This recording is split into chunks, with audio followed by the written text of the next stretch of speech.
disait Philippe Sguarzoni, le réchauffement climatique n'est pas uniquement une affaire de comportement, mais c'est toute l'organisation d'une société qui est en cause.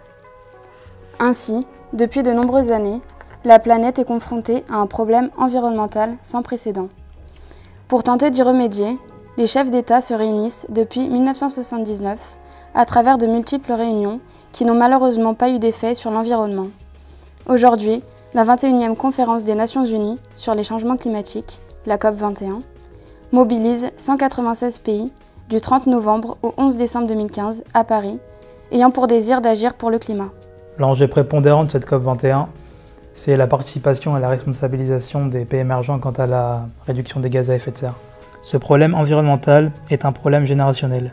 Il est donc important que les jeunes générations se sentent concernées et se mobilisent pour transmettre aux générations futures l'intérêt et le défi de préserver nos ressources naturelles. Cette prise de conscience peut passer par la mise en place de projets liés au développement durable dans les établissements scolaires en fonction de leur filière, par exemple le projet Alice dans notre établissement.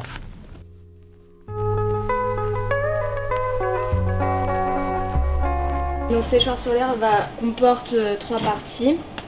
Donc la partie capteur, la partie séchoir et la partie toit.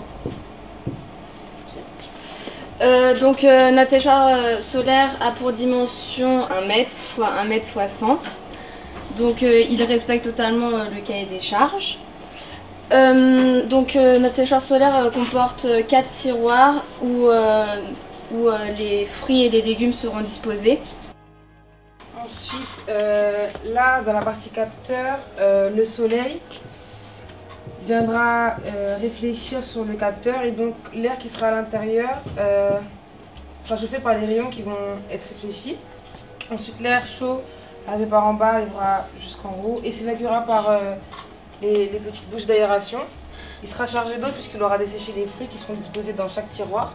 On a 4 tiroirs avec chacun 2 compartiments. Les panneaux solaires qui sont là alimenteront le ventilateur qui créera l'air. Bonjour, je m'appelle Charlie, je suis une élève de terminale art appliqué au lycée Claude Nicolas Ledoux.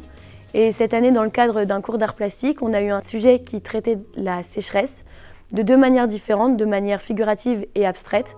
Donc pour la partie figurative, il était question de représenter plus concrètement avec des choses plus parlantes la sécheresse en utilisant les techniques qu'on voulait, que ce soit par exemple la peinture, le crayon, la pastel, en essayant justement de représenter ça, que ce soit dans la matière ou dans ce qu'on avait décidé de représenter.